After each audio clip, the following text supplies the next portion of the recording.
Friends, welcome on Yourpedia and this video is for students of Gujarat. Gujarat public service commission ने जो exam निकाला है of assistant environment engineer, उसका जो syllabus है काफ़ी डिटेल में सिलेबस दिया हुआ है। और मेरा आज का जो वीडियो है वो आपका पेपर 1 जो है जिसमें 18 टॉपिक हैं, उसमें से एक टॉपिक जो आपका सस्टेनेबल डेवलपमेंट है and principles of sustainable development, उससे लिंक करते 2-3 टॉपिक हैं जिनमें से मैं सस्टेनेबल डेवलपमेंट और उसके इंपॉर्टेंट प्रिंसिपल्स के बारे में आज का टॉपिक है।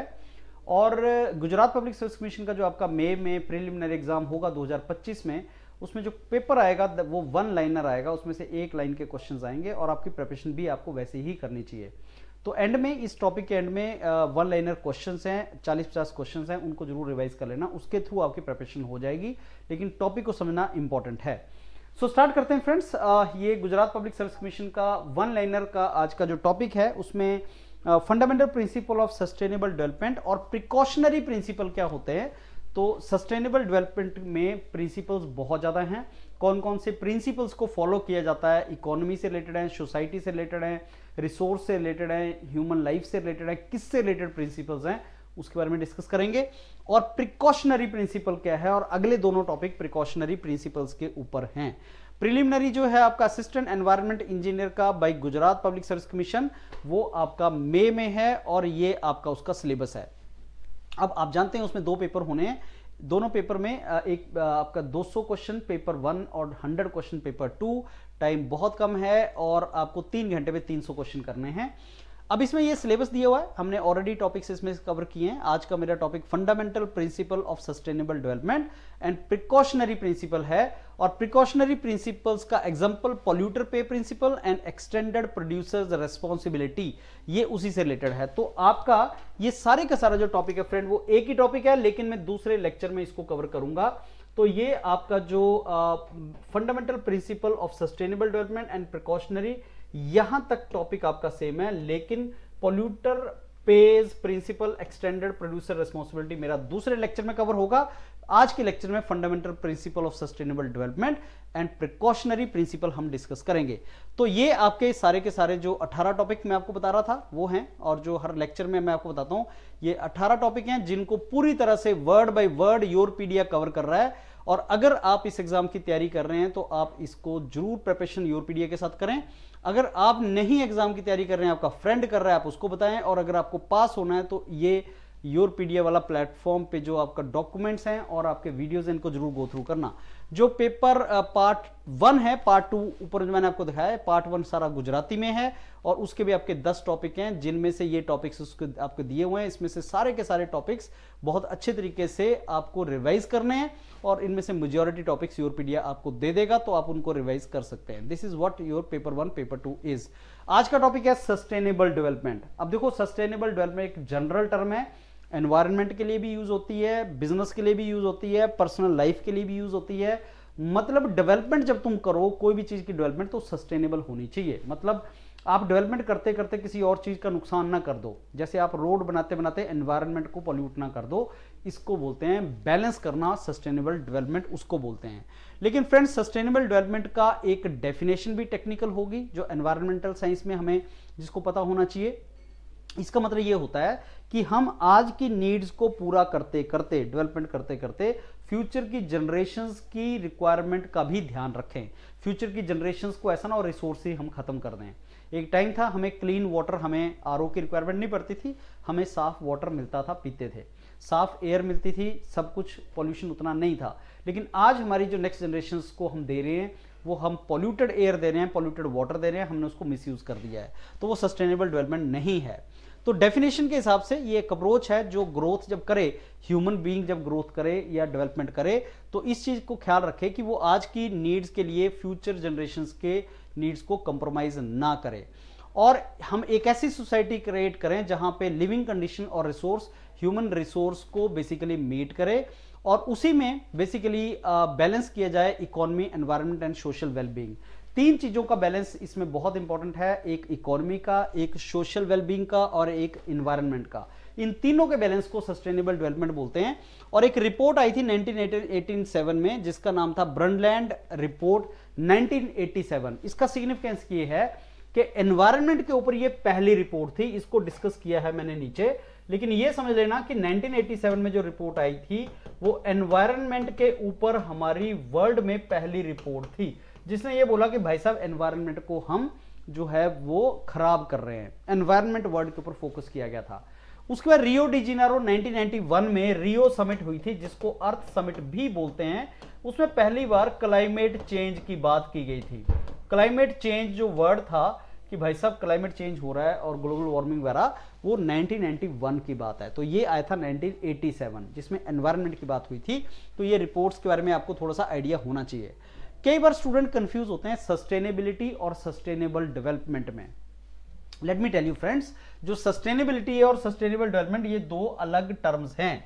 जो आपकी सस्टेनेबिलिटी है वो लॉन्ग टर्म चीज है, जैसे सस्टेनेबल वर्ल्ड होना चाहिए। सस्टेनेबल डेवलपमेंट जो है वो प्रोसेस की बात करता है, जैसे रोड बना रहे हो, बिल्डिंग बना रहे हो, मोबाइल फोन बना रहे हो, मोबाइल फोन यूज कर रहे हो, ये सस्टेनेबल डेवलपमेंट एक प्रोसेस से रिलेटेड टर्म है। सस्टेनेबिलिटी लाइफस्टाइल और वर्ल्ड से एक ब्रॉड टर्म है आपकी। और रियो समिट जो 1992 में हुई थी, जिसको अर्थ समिट बोलते हैं, उसने सस्टेनेबल डेवलपमेंट को इंटरनेशनल लेवल पे लाके खड़ा किया था।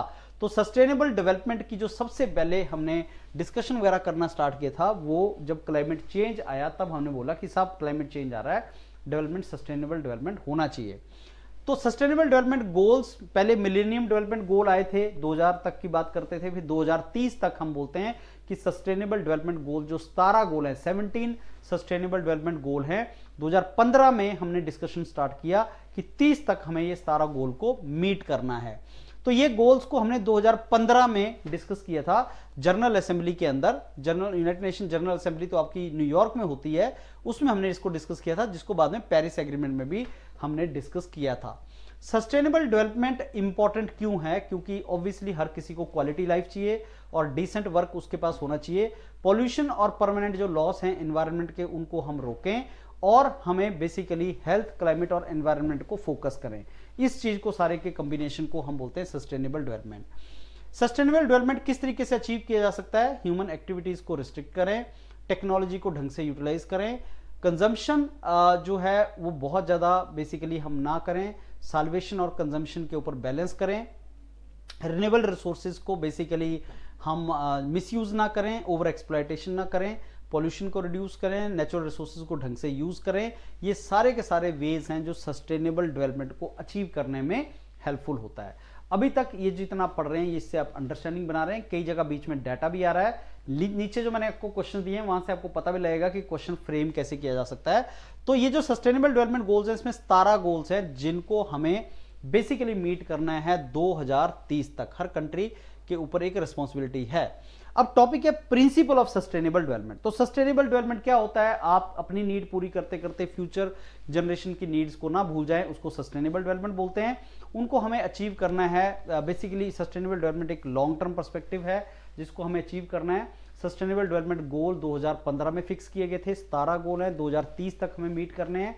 अब प्रिंसिपल क्या है सस्टेनेबल डेवलपमेंट के? इसको अलग अलग तरीके से लोगों ने कवर किया है। एक तो जो सस्टेनेबल डेवलपमेंट के जो प्रिंसिपल्स हैं वो ये बताते हैं कि आपको अपना सोशल लाइफ, पर्सनल लाइफ, आपकी एनवायरनमेंट, आपका इकोनॉमी, सब में बैलेंस होना जरूरी है। जैसे इकोनॉमिक सस्टेनेबिलिटी का मतलब ये हुआ कि आपको बेसिकली एक स्ट्रॉन्ग इकोनॉमी बनानी है जो प्रेजेंट एंड फ्यूचर की जनरेशंस को सस्टेन और हेल्प करे। आपको सस्टेनेबल बिजनेस प्रैक्टिसेस बनानी है और आपको इकोनॉमी को सर्कुलर इकोनॉमी बनाना है। अब सर्कुलर इकोनॉमी में हम डिस्कस करते हैं RRR टर्म्स, जो नीचे हम डिस्कस करेंगे अभी। तो सर्कुलर इकोनॉमी क्या है वो भी आपसे पूछेगा। तो इकोनॉमिक सस्टेनेबिलिटी का बेस्ट एग्जांपल क्या है? सर्कुलर इकोनॉमी, कि जो भी चीज हम यूज कर रहे हैं उसको दोबारा सर्कल में यूज करना स्टार्ट करें, रीयूज करें उसका, और हम उसको बेसिकली मिस यूज ना करें, उसको स्क्रैप ना क्रिएट करें। बायोडाइवर्सिटी मतलब ये प्रिंसिपल वो है जो बायोडाइवर्सिटी को अर्थ के ऊपर सस्टेन करता है और ये सस्टेनेबिलिटी का डेफिनेशन है। तो बायोडाइवर्सिटी क्या होता है और ऐसे कैसे हम बायोडाइवर्सिटी को सस्टेन करते हैं अर्थ के ऊपर, उससे रिलेटेड है। एनवायरमेंटल प्रोटेक्शन जो है दैट एनवायरमेंट को और कंजर्व करेंगे हम इकोसिस्टम को एंड बायोडाइवर्सिटी को। तो ये बेसिकली एनवायरमेंट और इकोसिस्टम को कंजर्व करने से रिलेटेड एक टर्म है। सोशल सस्टेनेबिलिटी का मतलब क्या है कि हम सोशल इक्वालिटी को हम बेसिकली मेंटेन करें, सोशली हर कोई इक्वल है, क्योंकि अगर इक्वालिटी उसमें नहीं आएगी तब भी टर्म सस्टेनेबल नहीं होगा। तो मैंने आपको बताया कि सस्टेनेबिलिटी एक जनरल टर्म है जो बहुत सी स्फीयर्स और बहुत सी फील्ड में यूज हो सकता है, और सब मिलजुल के रहें, कोई बेसिकली रेसिप्रोसिटी करें, इक्वालिटी है, वो सोशल प्रिंसिपल है। और आप देखोगे जो 17 गोल हैं सस्टेनेबल डेवलपमेंट गोल, उसमें इसकी भी बात की गई है, उसमें सोशल इक्वालिटी की भी बात की गई है। सस्टेनेबल डिजाइन, जब आप कोई चीज बनाएं, कोई प्रोडक्ट बनाएं, तो बेसिकली डिजाइन कुछ ऐसा हो जो जिसको हम बोलते हैं स्मार्ट टेक्नोलॉजी यूज करें, एनर्जी को एफिशिएंटली यूटिलाइज करें, तो डिजाइन के अंदर ही वो चीज डाल दी जाए कि वो हमारा रिसोर्स का ऑप्टिमम यूटिलाइजेशन हो। प्रिकॉशनरी प्रिंसिपल का मतलब ये है कि अभी तक अगर डैमेज नहीं हुआ तो प्रिकॉशन तो ली जा सकती है, कि पहले से ही प्रिकॉशन लें कि हम जो रिस्क हो सकता है फ्यूचर में उसको मिटिगेट करें, रिस्क को मिनिमाइज करें, और हम इस तरीके से सारी चीजों को लें कि आपका प्रिकॉशनरी मेजर्स को लिए जा सके।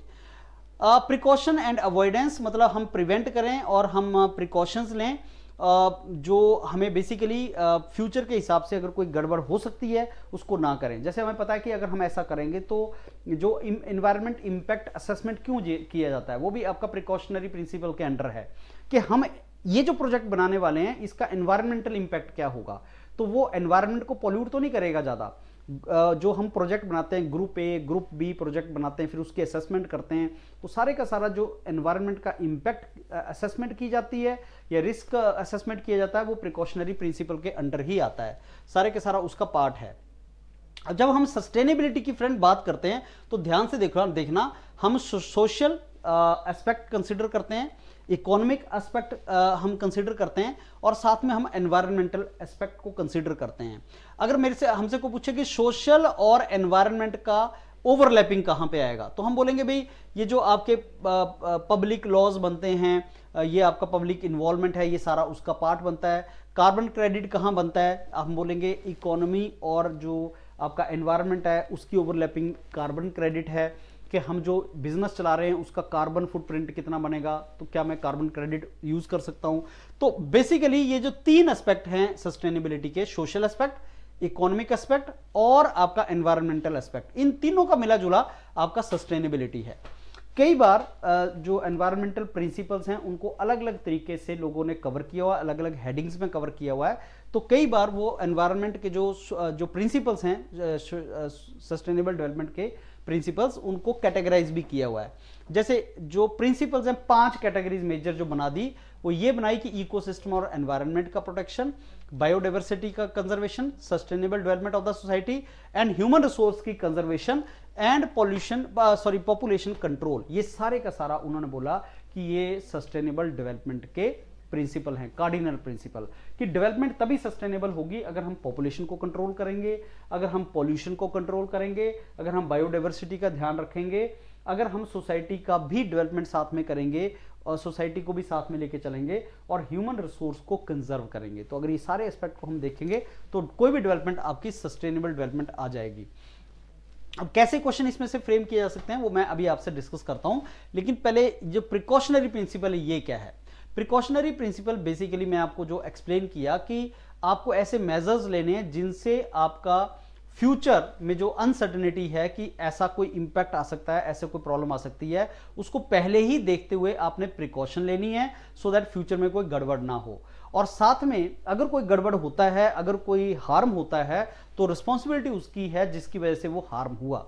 जैसे मैं एग्जांपल देता हूं आपको कि रिस्पॉन्सिबिलिटी ऑफ द प्रोड्यूसर, अगर मोबाइल फोन बनाने वाली कंपनी ये रिस्पॉन्सिबिलिटी ले कि जब मोबाइल फोन का जो प्रोडक्ट लाइफ साइकिल खत्म हो जाएगा तो इसका जो डिस्पोज ऑफ है, या इसको जो हमें जो हमारा ई वेस्ट है उसको डिस्पोज ऑफ करने की रिस्पॉन्सिबिलिटी भी इस कंपनी के ऊपर है। तो ऑब्वियसली जब वो ऐसा कोई प्रोडक्ट बनाएंगे तो उस चीज का ख्याल रखेंगे, ध्यान रखेंगे कि कोई ऐसा प्रोडक्ट ना मार्केट में जाए जिसका इवेंचुअली जिसका डिस्पोजल जो है वो हार्मफुल हो सके एनवायरनमेंट को। तो ये शेयर्ड रिस्पॉन्सिबिलिटी है। तो जब हम इस तरीके से कोई रूल्स बनाते हैं या प्रिकॉशंस लेते हैं कि फ्यूचर में कोई नुकसान ना हो, तो उस सारे के सारे को आप प्रिकॉशनरी प्रिंसिपल के अंडर स्टडी करते हो। तो सस्टेनेबल डेवलपमेंट का प्रिकॉशनरी प्रिंसिपल मींस कि प्रिकॉशन लेनी है कि फ्यूचर में प्रॉब्लम ना हो, और रिस्पॉन्सिबिलिटी उसकी है जिसकी वजह से ये प्रॉब्लम आ सकती है, तो वो ऑब्वियसली ज्यादा केयरफुल होकर काम करेगा। तो ये प्रिकॉशनरी प्रिंसिपल्स बेसिकली गाइडलाइंस हैं जो डिसीजन मेकिंग में आपको हेल्प करते हैं। एंड इसके 4 कंपोनेंट होते हैं कि आपने प्रिवेंटिव एक्शन लेना है और आपने बर्डन जो है वो बेसिकली जो एक्टिविटी कोई कर रहा है उसके ऊपर डाल देना है कि बर्डन जो है एनवायरमेंट पॉल्यूशन का बर्डन तेरे ऊपर है क्योंकि तेरी वजह से ये सब हो रहा है, तूने मोबाइल बनाया है, अब इसका ई वेस्ट भी तू ही रिस्पॉन्सिबल है। बहुत से अल्टरनेटिव्स आपके पास एक्सप्लोर करने चाहिए हार्मफुल एक्शंस के लिए, और पब्लिक पार्टिसिपेशन को आपको डिसीजन मेकिंग में इन्वॉल्व करना है, आपको लोगों को डिसीजन मेकिंग में इन्वॉल्व करना है। तो प्रिकॉशनरी प्रिंसिपल जो है वो बेसिकली ये होता है कि बेटर सेफ देन सॉरी।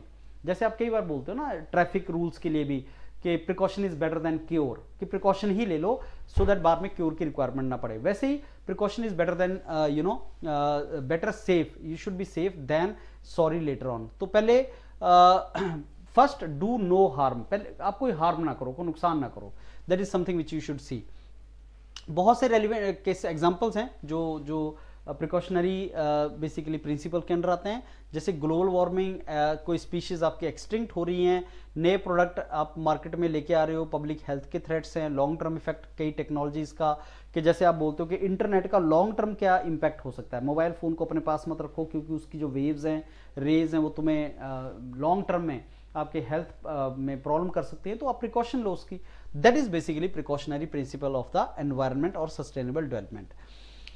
सो ये जो आपके 2 टॉपिक हैं आपके सिलेबस में, पॉल्यूटर पेज प्रिंसिपल कि जो पॉल्यूटर है वो पे करेगा, एक्सटेंडेड प्रोड्यूसर्स रिस्पॉन्सिबिलिटी कि जो प्रोड्यूसर है उसी की रिस्पॉन्सिबिलिटी है और एक्सटेंडेड रिस्पॉन्सिबिलिटी है।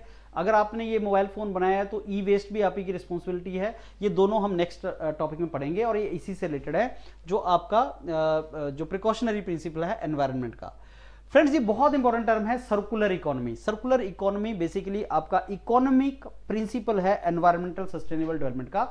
और सर्कुलर इकोनॉमी का मतलब कि सर्कल में घूमोगे, मतलब जो चीज आपने बनाई उसका रीयूज करो, ये सर्कुलर इकोनॉमी। ऐसे चलती सर्कुलर इकोनॉमी कि जो चीज आपने बनाई फिर आपने उसका लाइफ साइकिल के बाद उसका जो डिस्पोज ऑफ करना है तो ये सोचो कि दोबारा क्या मैं इसको यूज कर सकता हूं। जैसे आपने बुक्स खरीदी, अब आपने बुक्स को पढ़ा, अब नेक्स्ट क्लास में आपका छोटा भाई है उसको पढ़ लेगा, फिर वो बुक्स आपकी बिल्कुल अगर खराब हो गई तो आपने दोबारा से उसको पेपर मिल में ले गए, उसको दोबारा पेपर बनाया। Circular economy, this is what the example of circular economy is. So that means keep the product और मटेरियल इन सर्कुलेशन। आप उसको वेस्ट मत प्रोड्यूस करो अभी, जब तक आपको उसका यूज कर सकते हो उसका यूज करो, सो दैट मिनिमम वेस्टेज हो, सस्टेनेबल यूज हो नेचुरल रिसोर्सेज का, और आपका जो नेचर है उसको रीजनरेट करने का चांस मिले। तो इसकी जो प्रिंसिपल है वो क्या है? वेस्ट को एलिमिनेट करो, पॉल्यूशन को एलिमिनेट करो, प्रोडक्ट और मटेरियल को यूज करो, नेचुरल सिस्टम को रीजनरेट करो, रिन्यूएबल एनर्जी सोर्सेज को यूज करो, बायोडाइवर्सिटी को सपोर्ट करो, ह्यूमन सोसाइटी एंड कल्चर को प्रिजर्व करो, and health and wellbeing human की और स्पीशीज की उसको सपोर्ट करो, ऑप्टिमाइज करो रिसोर्स को, एंड लाइफ साइकिल प्रोडक्ट्स को जो है वो एक्सटेंड करो। इस तरीके से सर्कुलर इकोनॉमी इसमें आएगा। सर्कुलर इकोनॉमी के कुछ यूज हैं, रीयूज, रीसाइकल, वेस्ट रिडक्शन और प्रोडक्ट रीडिजाइन, ये सारे के सारे उसी से रिलेटेड हैं। इसमें जो 3 आर यूज होते हैं फ्रेंड्स वो है रिड्यूस, मतलब आप अगर रिसोर्स का यूज कम करना है, किया जा सके तो कम करो, मिनिमम आप यूज करो रिसोर्सेज को। रीयूज मतलब एक सेकेंड लाइफ उसको दो, दोबारा से यूज करो। रीसाइकल मीन्स उसको वेस्ट को मिनिमाइज करो। रीयूज, रीसाइकल जो मैंने बताया कि रीयूज मतलब अगर आपने बुक एक बार यूज की है, आपका छोटा भाई यूज कर सकता है, उसको रीयूज बोलते हैं। रिड्यूस मीन्स अगर 2 बुक की जगह 1 बुक से काम चले तो 1 बुक यूज करो, वो है रिड्यूस। रीयूज मीन्स आपका भाई ने आपकी बुक यूज की। रिसाइकल मीन्स अब बुक्स आपने फेंकनी है तो उसको कूड़े में मत फेंको, उसको वहां ले जाओ जहां पे पेपर मिल लगी है और वो पेपर मिल इसको दोबारा से पेपर बना देगी, दैट इज रिसाइकल। ये उसके एग्जाम्पल हैं। और सर्कुलर इकोनॉमी के कुछ और नाम हैं, एग्जाम में आ सकते हैं, regenerative economy, close loop economy, zero waste economy, cradle to cradle economy, ये उसी के नाम हैं। राइट फ्रेंड्स, तो ये जो आपका जो सर्कुलर इकोनॉमी है ये टिपिकल एग्जांपल है आपका the principal that is economic principal of sustainable development. ये ब्रंडरलैंड रिपोर्ट मैंने आपको बताया था 1987 में आई थी, ऑक्सफोर्ड यूनिवर्सिटी प्रेस में बनी थी ये रिपोर्ट सारी की सारी। और इसका बेसिकली जो नॉर्वे के जो प्राइम मिनिस्टर थे उनके नाम पे ये बनी है। और इसका जो मेन पर्पस था, इसके रिपोर्ट का एक और नाम है अवर common future, that is the name of this. और इसने कंसेप्ट इंट्रोड्यूस किया था सस्टेनेबल डेवलपमेंट। तो अगर आपसे कभी एग्जाम में क्वेश्चन पूछा जाए कि sustainable development as a term किसने कॉइन की थी, एनवायरनमेंट के ऊपर किसने बात किया था, वो इस रिपोर्ट ने बात की थी। और इसने इसका टिपिकल डेफिनेशन दिया था, सस्टेनेबल डेवलपमेंट का जो डेफिनेशन दिया था वो ये था, development that meets the need of present without compromising the ability of future generation to meet their needs. ये डेफिनेशन किसने दी थी? इस रिपोर्ट ने दी थी। उसके बाद एक और बहुत इंपॉर्टेंट जो शुरू का आपका एक लॉ आया था, दैट वाज अर्थ समिट, 1992 में आया था वो अर्थ समिट, और वो जिसमें एजेंडा 21 आया था, जिसमें बोला गया था कि सब क्लाइमेट चेंज हो रहा है और हमें क्लाइमेट को प्रोटेक्ट करना है।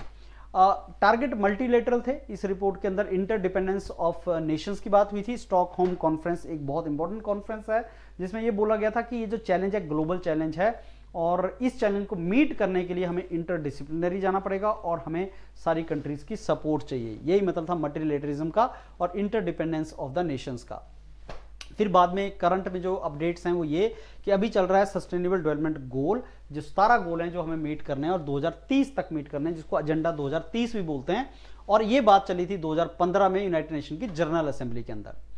तो पहली जो कॉन्फ्रेंस हुई थी एनवायरनमेंट के ऊपर उसको स्टॉकहोम कॉन्फ्रेंस बोलते हैं। तो पहली बार क्या हुआ था, ये आपका एग्जाम में क्वेश्चन आ सकता है कि पहली बार सस्टेनेबल डेवलपमेंट किसने टर्म यूज की थी? ब्रंडलबैंड रिपोर्ट ने की थी और उसमें सस्टेनेबल डेवलपमेंट को डिफाइन किया गया था। पहली बार एनवायरनमेंट की बात कब हुई थी? That was in 1972। एक कॉन्फ्रेंस हुई थी कॉन्फ्रेंस ऑन ह्यूमन एनवायरनमेंट, वो स्टॉकहोम में हुई थी और ये पहली कॉन्फ्रेंस थी जिसमें एनवायरनमेंट के ऊपर बात किया गया था। तो जो मैंने ऊपर आपको रिपोर्ट की बात की थी इसमें एनवायरनमेंट, तो बेसिकली वो इस रिपोर्ट में बात नहीं हुआ था, स्टॉकहोम कॉन्फ्रेंस में बात हुई थी। तो ये जो रिपोर्ट है, इस रिपोर्ट में पहली बार हमने सस्टेनेबल डेवलपमेंट टर्म को डिफाइन किया था। रियो डी जेनेरो में पहली बार हमने क्लाइमेट चेंज की बात की थी, और ये जो स्टॉकहोम कॉन्फ्रेंस है इसमें पहली बार हमने एनवायरनमेंट की बात की थी। ऊपर मैंने गलती से शायद एनवायरनमेंट को ब्रंडलबैंड रिपोर्ट के साथ जोड़ दिया था। तो रिपोर्ट ने सबसे पहले सस्टेनेबल डेवलपमेंट की बात की थी, इस कॉन्फ्रेंस ने सबसे पहले एनवायरनमेंट की बात की थी। सबसे पहले स्टॉकहोम कॉन्फ्रेंस आई 1972, उसके बाद ये रिपोर्ट आई 1987, उसके बाद आपका रियो डी जेनेरो हुआ 1991-92। तो ये आपको एक क्रोनोलॉजी पता होनी चाहिए कि सबसे पहले क्या हुआ। तो सबसे पहले जो एनवायरनमेंट की बात हुई वो आपकी स्टॉकहोम कॉन्फ्रेंस में हुई 1972। जो सबसे पहले सस्टेनेबल डेवलपमेंट टर्म की बात हुई वो ब्रंडलबैंड रिपोर्ट में हुई 1987। जो क्लाइमेट चेंज की बात हुई that was Rio de Janeiro, जो हमने 1992 में किया था। That is what you should know. 2030 agenda क्या है?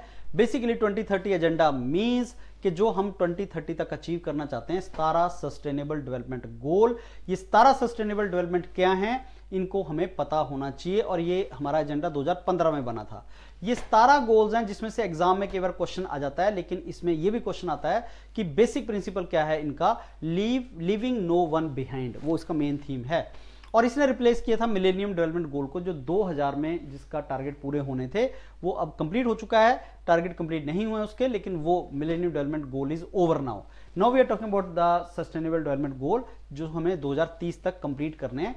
There are 17 such goals and they were set by United Nations and were to be implemented by 2030। अब इसके अंदर टारगेट्स हैं, इंडिकेटर्स हैं, स्पेसिफिक टारगेट्स रखे गए हैं। 169 टोटल टारगेट्स इसके अंदर हैं, और इसमें 232 यूनिक इंडिकेटर्स हैं। ये याद कर लेना कि इसमें टारगेट कितने हैं और इंडिकेटर कितने हैं। That is very very important. Detail में जो दे दिए हुए हैं ये आपके ब्रॉड कैटेगरीज हैं, ये उसकी स्पेसिफिक कैटेगरीज हैं। इसमें सस्टेनेबल डेवलपमेंट गोल 1 क्या बोलता है? पॉवर्टी के बारे में बोलता है। 5 क्या बोलता है? जेंडर इक्वालिटी के बारे में बोलता है। 13 क्या बोलता है? क्लाइमेट चेंज के बारे में बोलता है। क्लाइमेट चेंज कंट्रोल में क्यों नहीं आ रहा है? क्योंकि 13 नंबर अनलक्की है। कई भी लोग बोलते हैं ये नंबर ही तुमने अनलक्की दे दिया है, ये कभी तुम्हारे कंट्रोल में नहीं आएगा। You can never meet this target of climate change. That is what they say. Anyhow, ये एक निमोनिक था आपको याद रखने के लिए कि आपने क्लाइमेट चेंज नंबर 13 है, कैसे इसको याद रखना है। This is what I told you. अब सस्टेनेबल डेवलपमेंट गोल्स को कई डायमेंशंस में हम डिस्कस कर सकते हैं, सोशल, इकोनॉमिक, एनवायरमेंटल डायमेंशंस में, और ये नॉन बाइंडिंग है, मतलब कंट्रीज को इसको अचीव करना है ऐसा नहीं है। फ्रेंड्स, अब इसको याद करने का तरीका भी है। 17 डेवलपमेंट गोल्स का निमोनिक्स में आपको बताऊंगा कैसे याद करना है, लेकिन इसमें पॉवर्टी 1 है, हंगर 2 है, उसके बाद क्वालिटी एजुकेशन 4 है, जेंडर इक्वालिटी 5 है, क्लीन वाटर 6 है, क्लीन एनर्जी 7 है, डिसेंट वर्क, इकोनॉमिक ग्रोथ 8 है, उसी तरीके से सस्टेनेबल सिटीज 11 है, स्मार्ट सिटीज 11 है, then peace, justice, strong institution 16 है। ये आपका जो सारे के सारा, और 13 जो है क्लाइमेट चेंज है। ये इंपॉर्टेंट है, कैसे आप याद करोगे that is up to you. Mnemonics ये है peace and justice for all good partnerships, इसको याद करो। और इसी से related PEACE, P talks about poverty, E talks about ending the hunger, A talks about all good health, C talks about clean water. I don't know, I mean these are the mnemonics. एक बार इसको याद करना mnemonics, लेकिन मेरे को लगता है अगर आप 4-5 याद कर लो तो इंपॉर्टेंट है. Number 1 poverty, number 2 hunger, well-being and health 3, quality education 4, gender equality 5, clean water 6, clean energy 7. ये याद करके 13 number climate change, that is number 13 climate change. I think that is what is important for you. इतने थोड़े से याद कर लेना exam के हिसाब से. अब क्वेश्चंस करते हैं फ्रेंड्स, और क्वेश्चंस जो हैं वो आपको मैं डॉक्यूमेंट दे ही रहा हूं. इस क्वेश्चन में इसमें 50 के आसपास मैंने वन लाइनर किए हुए हैं इसमें कवर, उनको गो थ्रू करना और उनको रिवाइज करना. कौन सा प्रिंसिपल एम्फेसिस करता है कि आज की नीड्स पूरी करते करते आपको फ्यूचर की जनरेशन को कंप्रोमाइज नहीं करना है, वो है इंटर जनरेशनल इक्विटी. इसको बोलते हैं इंटर जनरेशनल. इंट्रा नहीं, इंट्रा होता है एक ही जनरेशन के अंदर, इंटर जनरेशन मींस एक जनरेशन से दूसरी जनरेशन. कौन सा प्रिंसिपल ये बोलता है कि जब अनसर्टेनिटी है पोटेंशियल नेगेटिव इंपैक्ट की, तो अच्छा होता है कि जो गलती है वो उसके ऊपर डाल दी जाए, सो दैट हम कॉशन प्रैक्टिस करें, तो हम प्रिकॉशन लें उसकी और प्रिवेंटिव एक्शन लें. तो प्रिकॉशनरी प्रिंसिपल का डेफिनेशन है, precautionary principle of sustainable development यही है. कौन सा principle? Cost of environment damage वो बियर करेगा जिसने इसको किया है, वो पॉल्यूटर पेज प्रिंसिपल है कि जो पॉल्यूटर है वही पे करेगा. करंट जनरेशन के अंदर फेयर और equity, distribution of environmental benefit and burden को लेके, that is intra generational equity. तो करंट जनरेशन जो है वो एनवायरमेंट बेनिफिट और बर्डन को शेयर करेगी intra with in the same generation. Conserve natural resource, intergenerational equity. Global responsibility,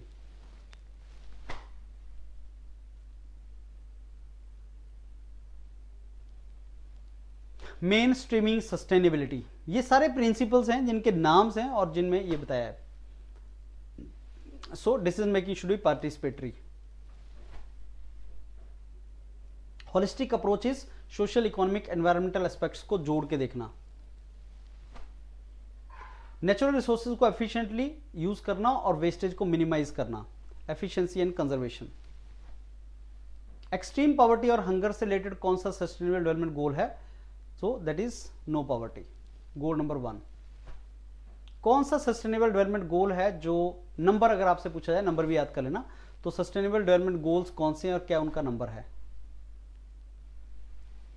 इसमें नंबर याद कर लेना, मैं नंबर इसमें डाले नहीं, लेकिन आपको इसको इनके नंबर याद करने, कौन सा सस्टेनेबल डेवलपमेंट गोल किससे बात करता है, किस नंबर पे है वो.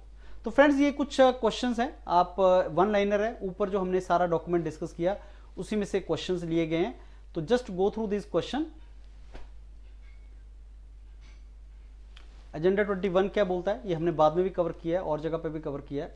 एजेंडा 2030 क्या डिस्कस करता है, कौन सा सस्टेनेबल डेवलपमेंट गोल नहीं है इनमें से, समथिंग लाइक दैट.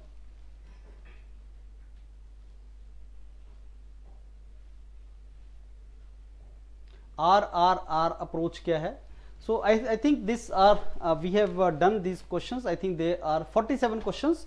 इनको रिवाइज कर लेना फ्रेंड्स. सस्टेनेबल डेवलपमेंट के ऊपर था और मेरा नेक्स्ट जो लेक्चर है वो बेसिकली उन प्रिकॉशनरी मेजर्स के ऊपर है, प्रिकॉशनरी जो हमारे प्रिंसिपल्स हैं उनके ऊपर है. जो 2 प्रिंसिपल हम करेंगे, एक्सटेंडेड रिस्पॉन्सिबिलिटी वाला हम प्रिंसिपल करेंगे, तो उसके ऊपर डिटेल में मेरा वीडियो कल लेक्चर है, उसको भी आप पूरी तरह से करना. तो मेरे को लगता है बहुत अच्छी अपॉर्चुनिटी है आप सब लोगों के पास. अगर आप गुजरात पब्लिक सर्विस कमीशन के एग्जाम को लिख रहे हैं, अच्छे तरीके से प्रिपरेशन करो so that you can crack it. All the very best. Thank you.